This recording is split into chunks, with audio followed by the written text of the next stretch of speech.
Hi guys, welcome back to my YouTube channel. Hope आप सभी बहुत अच्छे होंगे।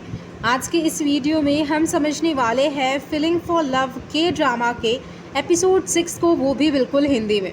एपिसोड 6 की स्टार्टिंग में ईना कीजुन को उसके घर छोड़ने जाती है और वहाँ ईना को पता चलता है कि कीजुन तो अपनी एक्स गर्लफ्रेंड आजंग के साथ रहता है। यहाँ पे आजंग ईना को बताती हैं कि वो दोनों पहले डेट कर चुके हैं, लेकिन अभी ऐसा कुछ नहीं है, उसके पास रहने के लिए जगह नहीं है, इसलिए वो कीजुन के साथ रह रही है। यहाँ पे ईना कहती हैं कि लेट हो गया है, इसलिए वो वहाँ से भाग जाती है। जैसे ही ईना बाहर निकलती है, हम उसके चेहरे पे क्लियरली फ्रस्ट्रेशन और शॉक देख पाते हैं। यहाँ पे नेक्स्ट डे आजंग और कीजुन एक ही टैक्सी में ऑफिस जाते हैं। कीजुन उससे पूछता है कि कल रात में घर कैसे आया, तो आजंग झूठ बोलती है कि वो तो सही सलामत घर अपने आप ही आ गया। अब यहाँ पे एलिवेटर में ईना भी होती है और आजंग और कीजुन भी वहीं पे चले जाते हैं। यहाँ पे कीजुन जब ईना से बात कर रहा होता है तो आजंग यहाँ पे उसे जानबूझकर क्लोज बिहेव करती है ताकि ईना जेलस हो जाए। कीजुन को तो याद भी नहीं है कि उसे रात को घर कौन लाया था और दोनों लड़कियाँ उसके सामने नॉर्मल एक्ट करती है। ऑफिस में मीनवाइल ईना कीजुन को मिस्टर दो को फायर करने का इन्वेस्टिगेशन देती है क्योंकि कंपनी को काफ़ी लॉस हुआ है। कीजुन उसकी टेंशन नोटिस करता है और पूछता है कि वो रेस्ट क्यों नहीं ले रही है, लेकिन ईना बोलती है कि ऐसी चीज़ें उसे अफेक्ट नहीं करती है। दूसरी तरफ हमें एक टॉप मॉडल पीके इंट्रोड्यूस होता है जो सीक्रेटली किसी के साथ अफेयर में होता है और एक उसका स्टॉकर उसकी फ़ोटोज़ खींच लेता है एंड पीके उस स्टॉकर को उसकी फ़ोटोज़ क्लिक करते हुए देख लेता है और उसकी गाड़ी का वो पीछा करता है। अब यहाँ पे एक बहुत बड़ा एक्सीडेंट होता है एंड ये जो पीके का एक्सीडेंट स्कैंडल है, उसके बाद सभी स्पॉन्सर्स उस पर फ़ाइन लगाने वाले होते हैं, लेकिन सरप्राइजिंगली कंपनी उसके साथ कॉन्ट्रैक्ट ब्रेक नहीं करती है। कीजुन को ये सस्पिशियस लगता है और वो इन्वेस्टिगेशन स्टार्ट करने का सोच रहा होता है। वही कीजुन की कलीग यहाँ पे पीके के उस एक्सीडेंट से काफ़ी निराश होती है और वो पीके के लिए काफ़ी इमोशनल भी हो रही होती है। उसके सभी टीम मेंबर्स उसे समझाने की कोशिश करते हैं, तभी कीजुन को एक मैसेज आता है उसके दूसरे डिपार्टमेंट के कलीग से। यहाँ पे वो उसे लॉन्ज एरिया में बुलाती है और उसे अपने वेडिंग का इनविटेशन कार्ड देती है। ये वही लड़की है जो फर्स्ट एपिसोड में कीजुन को फोर्सफुली किस किया था एलिवेटर के बाहर। वो उस चीज़ के लिए उससे माफ़ी भी मांगती है। वो मार्केटिंग टीम से होती है जो कि पीके के उस केस को हैंडल कर रही होती है। वो पीके के बारे में उससे कुछ इन्फॉर्मेशन भी ले लेता है। देन वो यहाँ पे ईना के पास जाता है और ईना से कहता है कि हमें पीके के ऊपर इन्वेस्टिगेशन करनी चाहिए।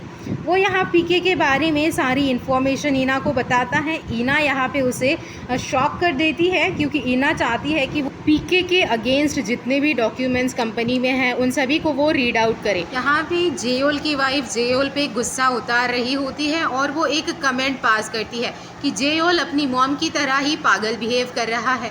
अपनी मॉम के लिए ये शब्द सुनते ही जेओल उसे काफ़ी घूरना शुरू कर देता है। इस रिएक्शन से उसकी वाइफ और भी इरिटेट हो जाती है और शराब की बोतल को फेंक देती है, जिससे कि उसके टुकड़े टुकड़े हो जाते हैं। जेओल उसे साफ करता है, तब उसके हाथ पे चोट लगती है।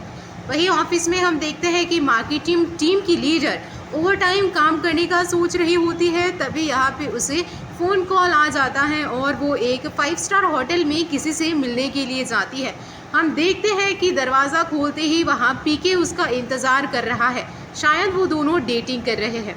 वहीं यहाँ पे कीजुन ओवर टाइम करने का सोच रहा होता है और उसे आजंग सच बताती है कि उस रात ईना उसे घर लाई थी। वो शॉक हो जाता है कि ईना को सब पता चल गया है कि वो आजंग के साथ रहता है। घर जाते समय ईना देखती है कि कीजुन तो रात भर ओवर टाइम कर रहा है, इसलिए वो उसकी हेल्प करने के लिए जाती है। उन डॉक्यूमेंट्स को सॉर्ट आउट करने के लिए वो भी बैठ जाती है एंड इन दोनों के बीच ऑकवर्ड रोमांटिक टेंशन बढ़ने लगता है। कीजुन बार बार पूछता है ईना से कि वो उसे दूर क्यों पुश कर रही है, लेकिन वो हर बार टॉपिक चेंज कर देती है।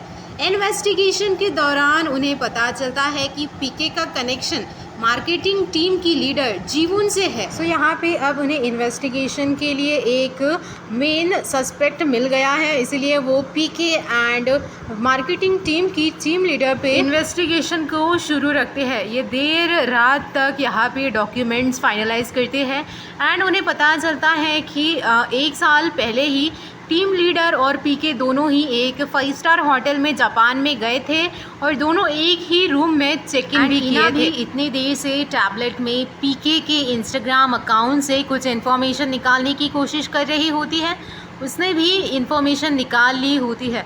अब ये दोनों डिसाइड करते हैं कि नेक्स्ट डे वो मार्केटिंग टीम की टीम लीडर से जीवुन से पूछताछ करेंगे। नेक्स्ट डे यहाँ पे मार्केटिंग की टीम लीडर को बुलाया जाता है, उससे क्वेश्चनिंग की जाती है।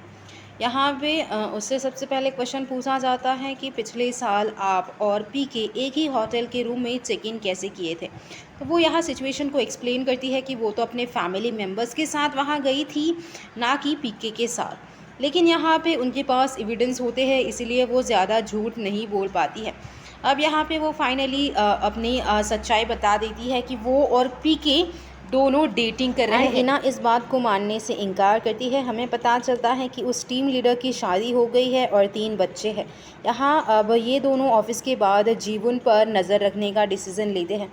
अब वो ऑफिस ख़त्म होने के बाद में सबसे पहले अपने तीनों बच्चों को लेने के लिए जाती है। वो उनके साथ काफ़ी फ्रेंडली है और उनकी फैमिली काफ़ी क्लोज़ नज़र आती है। उसका हस्बैंड भी काम करने के बाद में अपनी वाइफ से मिलता है और दोनों एक दूसरे से प्यार भरी मीठी मीठी बातें करते हैं। यहाँ पे कीजुन और इना उन दोनों का पीछा भी करते हैं, ये जानने के लिए कि उनकी लाइफ कैसी है। यहाँ पे ऑफिस में कीजुन के सभी कलीग्स पीके के टॉपिक पे डिस्कशन कर रहे होते हैं और उनकी कलीग जो कि सबसे शांत और कोल्ड नेचर की है, वो उनकी बातें सुन के यहाँ पे अपने सारे स्टाफ को जमा करती है और वो कूड़ेदान में फेंकने जाती है। तब यहाँ पे उसके बैग से पीके का एक की चेन नीचे गिरता है। यहाँ पे कीजुन और इना एक दूसरे से केस के बारे में बातचीत कर ही रहे होते हैं कि वो कोल्ड और शांत एम्प्लॉय वहाँ पे आ जाती है और कहती है कि पीके ऐसा नहीं कर सकता, वो मार्केटिंग टीम लीडर जीवुन से डेटिंग नहीं कर सकता क्योंकि उसकी लव लाइफ के बारे में उसे सब पता है। यहाँ पे हमें पता चलता है कि वो उसकी काफ़ी सालों से फ़ैन है और वो उन्हें बताती है कि पीके हमेशा ही सेलिब्रिटीज़ को डेट करता है एंड वो उन्हें ये भी बताती है कि एक पीके का स्टॉकर है, उसके पास उसकी सारी लेटेस्ट न्यूज़ होती है। फिर कीजुन उस स्टॉकर से मिलने जाता है एंड यहाँ पे उससे पूछता है कि आप क्या वही हो जिसने पीके की फ़ोटोज़ ली थी उस रात जब आपका और उसका एक्सीडेंट हुआ था। स्टॉकर लिटरली अपने घुटनों पर बैठकर कीजुन से कहता है कि मेरे पास जो भी एविडेंस था मैं वो तुम्हें सब दे चुका हूँ, तुम लोग फिर मेरे पीछे क्यों आ रहे हो। तो कीजुन उससे पूछता है कि तुमने एविडेंस किसको दिए, तो वो सेसमे ग्रुप का नाम लेता है। सेसमे ग्रुप यानी जेओल की वाइफ की कंपनी एंड उस स्टॉकर ने जिसे एविडेंस दिया था वो यहाँ पे जीवुन ही होती है। अब यहाँ हमें सच पता चल गया है कि पीके जेओल की वाइफ के साथ अफेयर में है एंड जीवुन को सिर्फ ब्लेम लेने के लिए फोर्स किया गया था क्योंकि उसका जो हस्बैंड है वो सेसमे ग्रुप में काम करता है और जेओल की वाइफ ने उससे प्रॉमिस किया है कि अगर वो ब्लेम अपने ऊपर लेगी तो यहाँ पे वो उसके हस्बैंड को एक फॉरेन ब्रांच में ट्रांसफ़र कर देगी एंड उसे काफ़ी अच्छी पोजीशन पे भी असाइन करेगी। नेक्स्ट डे जीवुन अपने सभी बच्चों को लेकर पार्क में जाती है, वहाँ पे इना भी आ जाती है। यहाँ पे इना डेलिबरेटली वहाँ जाती है जीवुन से बात करने के लिए। वो सबसे पहले उसके सभी बच्चों के साथ काफ़ी घुल मिल जाती है, उनके साथ थोड़ा बहुत खेलती है, देन बाद में वो जीवुन के पास जाकर बैठ जाती है। यहाँ पे इना उससे कुछ भी सवाल नहीं करती है बल्कि अपनी ऑब्जर्वेशन को उसे बताती है एंड इना की ऑब्जर्वेशन एक्यूरेट ही निकलती है। उन्हें भी पता चल जाता है कि जेओल की वाइफ ही पीके को डेट कर रही है एंड यहाँ पे जीवुन को सभी ब्लेम लेने के लिए कहा गया है, इस बदले में कि वो सभी उसके हस्बैंड को एक बड़ी पोजीशन पे और फॉरेन कंट्री में जॉब देंगे। एंड फाइनली जीवुन यहाँ पे इना से शेयर करती है कि वो भी ये काम बिल्कुल भी नहीं करना चाहती है लेकिन उसके हाथ बंधे हुए हैं। सो यहाँ पे इना उसे उसकी सिचुएशन को समझकर उसकी हेल्प करने का प्रॉमिस करती है और यहाँ पे जीवुन रो देती है। यहाँ पे शायद वो डिसाइड करेगी कि वो इना का साथ देगी। अब यहाँ पे नेक्स्ट डे ऑफिस में हम देखते हैं कि मीटिंग में कीजुन एग्जीक्यूटिव्स को पूरा केस एक्सप्लेन कर रहा होता है एंड तभी यहाँ पे मीटिंग के बीच में ही जेयोल की वाइफ आ जाती है और वो गुस्से में पूछती है कि इना कौन है। इना खड़ी हो जाती है। जेयोल की वाइफ उसकी ओर बढ़ती है और उसे ज़ोरदार थप्पड़ मार देती है। जेयोल यहाँ पे अपनी वाइफ को कंट्रोल में लाता है। वहीं जेयोल के कैबिन से जेयोल की वाइफ जेयोल पे काफ़ी गुस्सा कर रही होती है, चीज़ें तोड़ रही होती है। सो आजंग बाहर म्यूज़िक लगाती है ताकि वो उनके शोर को ना सुने। यहाँ पे जेयोल की वाइफ इतना गुस्सा इसलिए कर रही है कि जेयोल के कंपनी ने पीके को फायर कर दिया है। यहाँ पे वो जेयोल पे गुस्सा करती है लेकिन वो फाइनली इना के लिए स्टैंड लेता है। आज जो तुमने हरकत की है वो बिल्कुल भी सही नहीं थी और मैं ये सब तुम्हारे फादर को भी बताने वाला हूँ। बाद में हम देखते हैं कि कीजुन सॉफ्टली इना के घाव पे मरम्मत कर रहा होता है। दोनों की फीलिंग्स और भी ऑब्वियस होने लगते हैं। यहाँ पे दोनों एक दूसरे के साथ में मजाक करते हैं। जब इना के पैर पर कीजुन चोट देखता है, उसे वो चोट फुटबॉल खेलते वक्त लगी थी। सो यहाँ पे वो गुस्सा करता है इना पे कि तुम इतनी गैर जिम्मेदार कैसे हो सकती हो, तुम्हें चोट लगी है तो उसकी मरम्मत तुम्हें करनी चाहिए। एंड लिटरली इना उसके लिए सॉफ्ट फील करने लगती है। अब यहाँ पे ये लोग बात ही कर रहे होते हैं कि ऑफिस के दूसरे टीम मेंबर्स वहाँ पे आ जाते हैं एंड वो लोग मिसअंडरस्टूड करते हैं कि शायद कीजुन ने फिर से गलती की है, इसीलिए वो इना के सामने घुटनों के बल बैठा था। तभी यहाँ पे कीजुन को आजंग का कॉल आ जाता है जो उसे एक फॉर्म साइन करने के लिए बुलाती है। ये फॉर्म में ये लिखा होता है कि यहाँ पे जो एग्जीक्यूटिव डायरेक्टर के केबिन में जो इना को थप्पड़ पड़ा है वो उसके बारे में किसी से शेयर नहीं कर सकता है। यहाँ पे तभी वो आजंग से डायरेक्टली बोलता है कि मुझे पता है कि तुम अपने डायरेक्टर को लाइक करती हो। सो यहाँ पे वो भी उससे पूछती है कि तुम्हारे और इना के बीच में क्या कुछ चल रहा है। तो वो वहाँ से उठकर चला जाता है यही पता करने के लिए कि उन दोनों का रिश्ता क्या है। वो ऑफिस से छुट्टी लेकर इना के घर के बाहर चला जाता है। फिर स्टोरी में जेलसी एंगल आता है जब कीजुन देखता है कि इना संग योल के साथ उसके कार में बैठकर कहीं तो जा रही है। तब वो यहाँ पे उस पोस्ट को याद करता है जहाँ पे इना किसी मर्द के साथ हग कर रही थी। तो उसे डाउट होता है कि कहीं वो संगयोल को डेट तो नहीं कर रही है। सो वो उनका पीछा करता है और वो लोग एक होटल जाकर अपनी कार को रुका देते हैं और वो उनका पीछा करता है और गलत समझ लेता है कि दोनों का अफेयर सच में चल रहा है। वो यहाँ पे उन दोनों को स्पॉट करता है और वो इना को उसके नाम से ज़ोर से पुकारता है, लेकिन यहाँ उसे पता चलता है कि वो सिर्फ ऑफिस रिट्रीट के लिए आई है। ऑफिस के सभी एग्जीक्यूटिव डायरेक्टर्स की वहाँ पे मीटिंग होने वाली थी। यहाँ पे कीजुन एम्बैरेस्ड हो जाता है एंड यहाँ पे वो सभी को बहाना कहता है कि इना के लिए उसके पास एक इम्पॉर्टेंट काम है, इसीलिए वो उससे मिलने के लिए चला आ गया था। सो यहाँ पे सभी लोग चले जाते हैं एंड इना कीजुन को कैफेटेरिया में लेकर जाती है और उससे पूछती है कि तुम्हारा वो इम्पोर्टेंट काम क्या है जिसके लिए तुम इतना भागे भागे आए हो। अब यहाँ पे कीजुन कहता है कि वो कुछ काम नहीं था, मैं तो बस यूं ही आ गया था। यहाँ पे लंच के टाइम पे वो इना के साथ फ्लर्ट करता है और फाइनली कन्फेस कर देता है कि वो उससे बहुत पसंद करता है और उसके लिए क्रेज़ी हो रहा है। जब उसने इना को संगयोल के साथ इस होटल में आते देखा तो उसे लगा कि तुम दोनों डेट कर रहे हो, इसलिए वो काफ़ी गुस्से में आ गया एंड इना ब्लश करती है, लेकिन वो अपने फीलिंग्स को कीजुन के सामने एक्सेप्ट नहीं करती है। शाम को यहाँ पे वो दोनों वॉक के लिए जाने का डिसीज़न लेते हैं क्योंकि उस रेस्टोरेंट के पास ही एक बीच होता है एंड वहाँ का सीन काफ़ी अच्छा होता है। शाम को ये दोनों वॉक पर निकलते हैं, एक दूसरे के साथ बात करते हैं। तभी इना का बैलेंस चला जाता है और कीजुन उसे पकड़ लेता है। इनके बीच काफ़ी रोमांटिक सीन्स हमें देखने को मिल रहे हैं। यहाँ पे इना कहती है कि तुमने मुझे बचा लिया है तो क्या अब मुझे सही से खड़ा करोगे, क्योंकि तुम मुझे पकड़ के रखे हो। यहाँ पे वो कीजुन से कहती है कि तुम और मैं थोड़ा डिस्टेंस मेंटेन करेंगे। शाम को ये दोनों क्लॉ मशीन गेम खेलते हैं और अंदर के एक सॉफ्ट टेडी को जीतने की कोशिश भी करते हैं। सबसे पहले इना ट्राई करती है, 3 बार ट्राई करने पर भी वो नहीं जीत पाती है। सो कीजुन यहाँ पे अपनी कोशिश को ट्राई करता है, लेकिन वो उस टेडी को बाहर ही नहीं निकाल पा रहे हैं।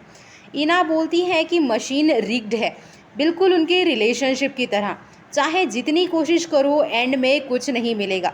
उसे लगता है कि कीजुन सिर्फ सिंपैथी और अट्रैक्शन की वजह से उसके पास आ रहा है लेकिन कीजुन हार नहीं मानता है और वो कहता है कि ये टेडी यहाँ से निकल सकता है, ये कोई इम्पॉसिबल बात नहीं है। वो उससे कहती है कि यहाँ से टेडी निकालना भी इम्पॉसिबल है और हम दोनों का एक दूसरे के साथ रिलेशनशिप में जाना भी इम्पॉसिबल है। और फिर वो ये बात कह के वहाँ से चली जाती है। यहाँ पे हम देखते हैं कि ईना वापस से एग्जीक्यूटिव डायरेक्टर्स के मीटिंग में ज्वाइन करती है, लेकिन उसे वहाँ पे सर दर्द फील होता है, इसीलिए उस रूम से वो बाहर निकलती है। यहाँ पे उस टेडी को निकालने के लिए कीजुन बार बार ट्राई कर रहा होता है। वो ये प्रूफ करना चाहता है कि इस मशीन से टेडी बाहर निकल सकता है। अब यहाँ पे जब ईना टेरेस पर जाती है तो जेओल भी उसके पीछे पीछे चला जाता है। जेओल सबसे पहले ईना से माफ़ी मांगता है कि उसके वाइफ ने उसे थप्पड़ मारा। वो कहती हैं कि ये तो एक नॉर्मल सी बात हो गई है। एंड यहाँ पे वो ईना को उसकी सिचुएशन के बारे में पूछता है। जब ईना का हाथ नीचे होता है तो जेओल उसके हाथ को टच करने की कोशिश करता है। ईना जब जाने की कोशिश करती है तो जेओल फोर्सफुली उसे हग करता है, लेकिन वो अनकंफर्टेबल फील करती है और उसे पुश करती रहती है। तभी कीजुन आके उसे बचाता है और कहता है कि अगर ईना अनकंफर्टेबल महसूस कर रही है तो आप उसे फोर्स नहीं कर सकते हो। एंड ईना यहाँ पे कीजुन के हाथ में वो क्लॉ मशीन वाले टेडी को देखकर शॉक होती है और एपिसोड यही ख़त्म हो जाता है। अगर आपको एपिसोड का एक्सप्लेनेशन पसंद आया हो तो इसे एक लाइक ज़रूर करें, इसे अपने फ्रेंड्स के साथ शेयर करना ना भूलें और हमारे चैनल को भी ज़रूर से सब्सक्राइब करें।